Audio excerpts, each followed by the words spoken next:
rugby no Brasil, foi pioneiro ao jogar no exterior, na Europa. É o primeiro atleta patrocinado por uma marca internacional e vive agora a expectativa de jogar talvez a sua primeira e última Olimpíada. Hoje a gente vai conversar com o capitão da Seleção Brasileira de Rugby, Fernando Portugal. Fernando, obrigado por ter aceito o nosso convite. Obrigado, Bruno. É um prazer fazer parte desse programa com você. Fernando, para começar, hoje o rugby vive um momento de franco crescimento no Brasil.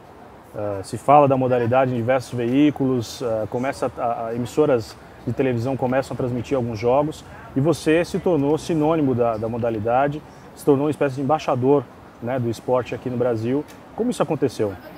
Eu já jogo na seleção há muitos anos, né? Eu apostei muito no esporte, começou como uma prática, um hobby, um prazer.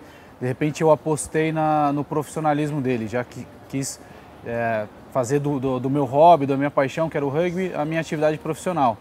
Então, além de jogar na seleção, eu comecei a fazer muitos trabalhos extra-campo, né? Então, lutar por projetos de categoria de base, dar treino para times universitários, para clubes, comentar alguns jogos em TV. Então, meu nome saiu um pouco apenas do atleta, do jogador da seleção ou de um clube e passou a ser sinônimo mesmo de trabalhos de rugby, né? Da luta pelo rugby. Bacana. Agora, acho que tem um aspecto na tua história que fortaleceu muito isso, que possibilitou, que foi a tua base, que é essa questão de ter sido pioneiro a jogar na Europa. Conta, né, para quem está assistindo a gente aqui no MaiEsport.com, como foi essa aventura na Itália. Isso foi uma história muito legal, né? 2 anos que eu passei na Europa, lá na Itália, que me enriqueceram muito, assim, né? Culturalmente, na questão do rugby também. A decisão foi minha de ir para a Itália, né? Tentar jogar rugby profissionalmente. Aqui no Brasil não era profissional e eu queria ser profissional de rugby. Aí comprei uma passagem, fui lá para a Itália, fui batendo na porta dos clubes para fazer teste, né? Na verdade, isso também foi uma dificuldade muito grande, porque nenhum clube reconhece o Brasil como um celeiro de atletas, né? Sim. Então eu tinha que chegar lá, pedir para treinar e provar a cada treino que eu era capaz de jogar rugby, né? E daí, felizmente, consegui um clube, né? Que foi o Seni Rugby Clube, que fica a 70 quilômetros de Roma. Eles gostaram de mim jogando, de como eu me comportava dentro de campo e me fizeram uma proposta, né? Na verdade, não foi aquela melhor proposta que se poderia ter, mas a minha ânsia de jogar e de fazer parte de um campeonato europeu, né? Ser o primeiro brasileiro a jogar internacionalmente, profissionalmente num campeonato da Europa, aceitei a proposta que eles me fizeram. Legal, agora conta a história completa, não fica com vergonha que na verdade na negociação com o presidente do clube, ele falou, a gente gostou muito de você e quer assinar o contrato, você vai precisar ir para o Brasil tirar o visto de trabalho, que é lavoro subordinado ao esporte, né? Que como eu teria o visto para poder ficar lá na Itália. E daí ele falou assim, e aí, você quer o que para jogar aqui? Eu fiquei meio com medo de falar em valores, em dinheiro e tal, dele não me aceitar, porque estava tão difícil de arrumar o clube lá que eu queria uma proposta que fosse fácil dele aceitar. Então daí eu pedi uma casa, eu precisava de uma casa para poder morar lá, e falei, um trabalho, que eu pudesse, né, ter alguma renda para sobreviver, para poder viver lá na Itália. E daí o presidente brilhou o olho, né, falou, nossa, o mais fácil de todos os mundos, né? Me arrumou uma casa que eles já tinham dos atletas e me arrumou um trabalho. Aí eu fui muratore. Pedreiro, né? Só que assim, eu não era pedreiro aqui no Brasil, né? Então eu não sabia fazer nada. Na verdade eu fui servente de pedreiro.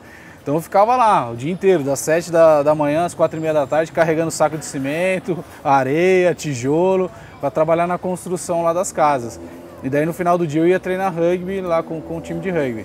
Agora, teve N outras dificuldades também, acredito, nessa experiência fora, que diz respeito ao clima, à alimentação.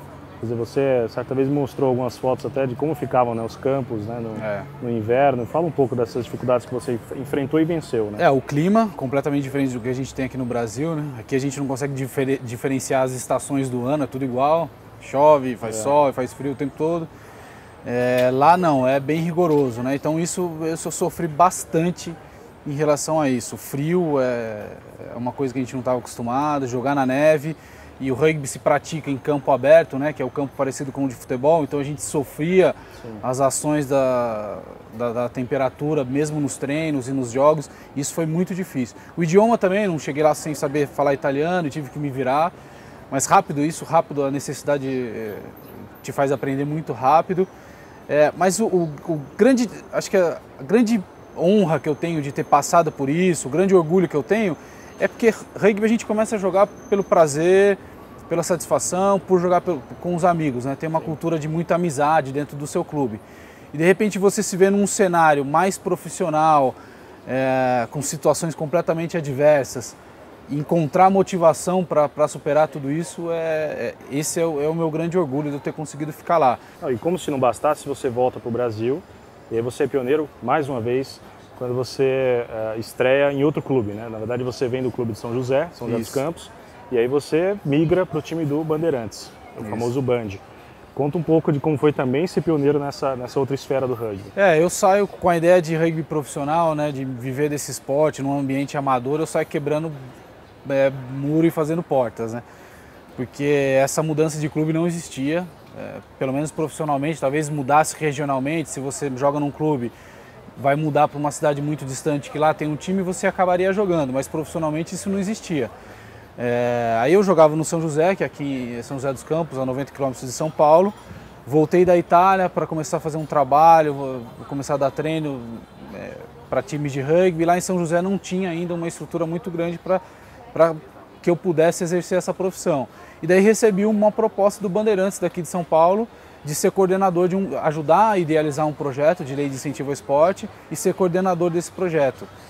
Esse foi uma mudança muito drástica assim, no cenário do rugby nacional, né? A gente passou de um amadorismo para um profissionalismo. No começo foi extremamente difícil, né? As pessoas não gostaram, tive amigo do São José que deixou de falar comigo. Você não está entendendo o que é rugby é amizade e tal. Eu falei, mas beleza, vou fazer amigos lá também. Sim. Rugby para mim é assim. E dei um passo importante. Hoje existe já alguma migração assim, de jogadores entre os clubes que anda um pouco melhor. As pessoas já começam a enxergar um pouco de forma diferente, mas na minha ida foi bem difícil. E, por sinal, meu primeiro jogo pelo Bandeirantes foi contra o São José em São José. Então foi dificílimo mesmo jogar contra os meus amigos, mas a coisa andou bem e agora está andando muito bem. Bacana. Bom, falando um pouco de seleção, de 2, 3 anos para cá, a seleção tem começado a aparecer um pouco mais, tem conquistado alguns resultados mais expressivos. Conta pra gente um pouco do patamar que a seleção brasileira está hoje, principalmente aqui na América do Sul. A gente cresceu muito nos últimos 2 anos, né? Talvez 3 anos. 3 anos para cá, um grupo de jogadores e uma comissão técnica resolveram fazer a coisa acontecer, mesmo com poucos recursos, que foi a seleção de Seven que teve todos os bons resultados dos últimos anos. A gente cresceu demais. A inclusão do rugby nos Jogos Olímpicos do Rio de 2016 ajudou bastante, porque deu um pouco mais de crédito para a modalidade para a gente conseguir os apoiadores, os incentivadores que a gente conseguiu. Algumas empresas apostaram na ideia e no esporte, daí auxiliaram a gente a conquistar os resultados que a gente conquistou. A Topper, acho que foi a pioneira nesse sentido, apostou na confederação, no primeiro ano já me chamaram para ser o atleta patrocinado da empresa, então ajudaram bastante o esporte nesse crescimento. Agora, o ano passado foi muito especial, né, nesse desenvolvimento todo, que foi, acho que um ano que a gente talvez seja difícil para a gente repetir nos próximos anos, assim, dos resultados que a gente conquistou. A gente conquistou em todos os torneios que a gente disputou, entre Argentina, Inglaterra, Uruguai, independente do nível que a gente teve de adversários, níveis altos de adversários, a gente sempre chegou à semifinal dos torneios.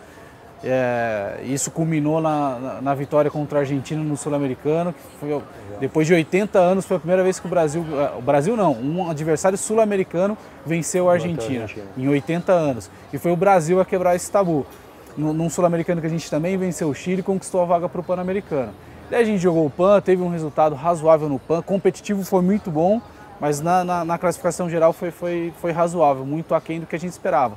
Mas foi um ano realmente maravilhoso, a gente tem crescido bastante no nível técnico e competitivo, mas na estrutura fora de campo também. A Confederação vem fazendo um trabalho bom, trazendo novas empresas. Esse é um trabalho difícil porque a gente tem que mostrar o crédito do esporte para uma população que não conhece, uma população de mercado, né, das empresas que não conhecem o esporte direito, uma população de praticantes também que não conhece o esporte direito.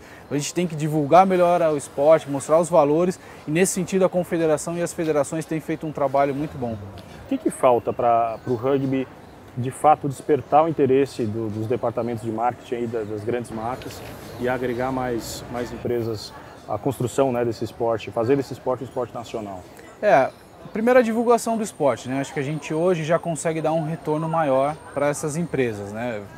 Não adianta a gente querer patrocínio sem dar nada em troca, né? É uma relação de cumplicidade ali. A empresa te dá o patrocínio e você tem que dar um retorno que seja de mídia para eles. E a gente está conseguindo isso com a divulgação do rugby, com o crescimento do esporte. Mas eu acho que o mercado de marketing esportivo ainda no Brasil está muito pouco explorado. A gente vê isso mesmo no futebol, né? Existe o mercado esportivo dentro do futebol, mas você vê poucos atletas se beneficiam, né? Começa um atleta a se destacar, ele faz comercial e chama todas as empresas para ele, sendo que tem tantos outros com potencial igual. Então acho que ainda falta o mercado se estruturar um pouco para receber o marketing esportivo. Mas o rugby está indo no caminho certo. Eu acho que eu consegui, depois de 2 anos lá na Topper, levei mais um atleta, que é o Lucas Duque, então hoje ele já é patrocinado pela Topper. Bacana. São os 2 primeiros assim que tem uma marca de material esportivo. Tem uma pergunta aqui pelo nosso canal no Facebook, do Gabriel Negri. Ele pergunta se o Brasil um dia será como o All Blacks. Eu acho, potencial a gente tem, de ser muito maior. Pelo que o Brasil é em todos os outros esportes, que se dedicou o mínimo, que se apoiou o mínimo. Eu acho que a gente tem grandes chances, não é num futuro muito próximo. Assim. O All Blacks é a mesma coisa que a gente imaginar uma seleção da Nova Zelândia virar o que o Brasil é no futebol. É mais ou menos essa comparação. Mas eu acho que a gente tem um potencial muito grande. O rugby ele tem 2 modalidades, uma que joga com 15 jogadores e outra que joga com 7 jogadores. Ambas modalidades são jogadas no mesmo campo, no mesmo espaço. Então elas mudam um pouco as características do jogo, apesar da regra ser a mesma. Na de 15 jogadores a estrutura é um pouco mais difícil, tem posições mais específicas, o jogo ele taticamente é muito mais complexo, então é mais caro também, porque tem mais jogadores. Claro. É mais difícil da gente desenvolver. O de 7, que é o que a gente conquistou grandes resultados nos últimos 2 anos, esse eu acho que dá pra gente chegar próximos ao Blacks num futuro muito próximo, que eu diria 2016. Acho que em 2016, com um bom trabalho, a gente consegue jogar muito bem contra a seleção da Nova Zelândia. No 15 o caminho é muito mais longo, mas é possível sim, sem dúvida nenhuma. Legal. Fernando, você atua positivamente, diariamente na internet. Você é blogueiro, comentarista, né, de jogos para televisão, usa bastante Twitter, Facebook, é adepto de todas essas ferramentas, né? Conta um pouco dessa tua experiência nas mídias sociais, na internet. Isso começou o ano passado, né? Nunca fui muito ligado nisso. Tinha lá um Orkut para conversar com os amigos, e-mail e mais nada. Do ano passado para cá começou a surgir um pouco da necessidade de trabalhar um pouco mais com essas mídias sociais de grande repercussão, né? Twitter e Facebook. Aí criei uma página de atleta no Facebook, onde eu falo diariamente o que eu tenho feito, conto um pouco das particularidades da seleção, dos nossos compromissos, falo um pouco do esporte. Tem o Twitter também, que eu falo bastante lá. E é importantíssimo, realmente a gente sente... Primeiro, não que eu queira reconhecimento, mas eu quero saber que o trabalho que eu estou fazendo está chegando a alguém. Serve como termômetro também, né? Serve como termômetro, para ver se a gente está trabalhando direito, porque ali ninguém se conhece, né? Então a crítica vem.